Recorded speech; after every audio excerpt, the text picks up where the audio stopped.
বন্ধুরা, আমার এই যে বাইলা মাছ যেটা রান্না করলাম সেটার কালারটা এরকম হয়েছে।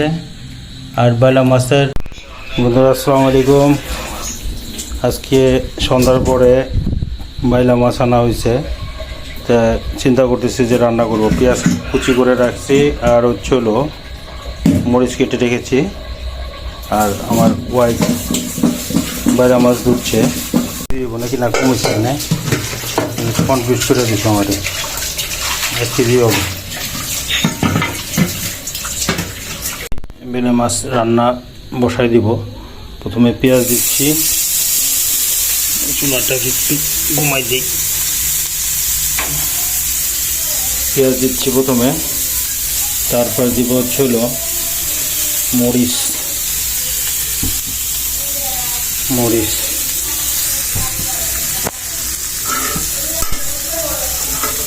মাঝে মধ্যে রান্না করি আর কি ছুটির দিনগুলোতে।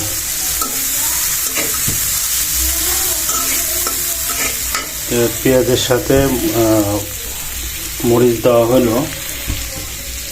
এখন যদি একটু আদা আর জিরার বাটা আছে সেটা দিব।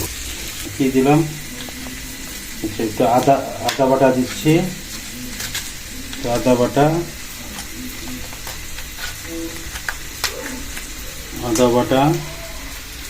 জিরা বাটা দিব, বেশি না, জিরা বাটা অল্প দিতে হবে, তোমার দেখাইতে হবে না। তারপরে রসুন বাটা, ঠিক আছে।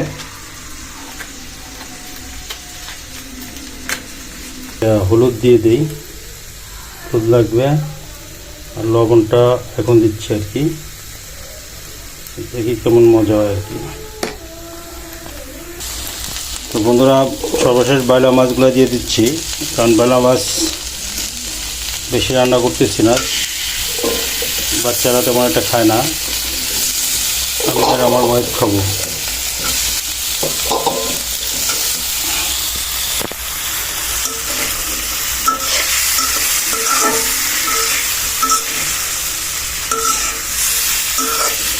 বন্ধুরা, আমার এই যে বাইলা মাছ যেটা রান্না করলাম সেটার কালারটা এরকম হয়েছে।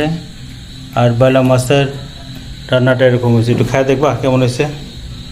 ধরো এটা নিয়ে খায় দেখো আমাকে বলো কেমন হয়েছে।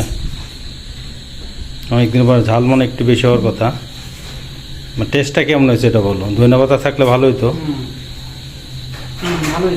ভালো হয়েছে না? আমি তো বাইলা মাছ আসলে তেমন একটা রাঁধি নেই। ভালো হয়েছে? যাক, তো কালারটা হয়েছে এরকম বন্ধুরা, কালারটা সুন্দর হয়েছে। আর এটা দুপুরবেলা সিজলিনের মতো একটু মুরগির মাংস রান্না করছিলাম। আসলে শুক্রবার দেখে রান্না বাড়া এগুলো করছি। আর বাচ্চার জন্যে 2 টুকরা মাছ ভাজা হয়েছে, ভাতটাও আমি বসাইছি। তো বন্ধুরা, আজকে এই পর্যন্তই। আল্লাহ হাফেজ। এখন খাওয়া দাওয়া করবো। আসসালামু আলাইকুম।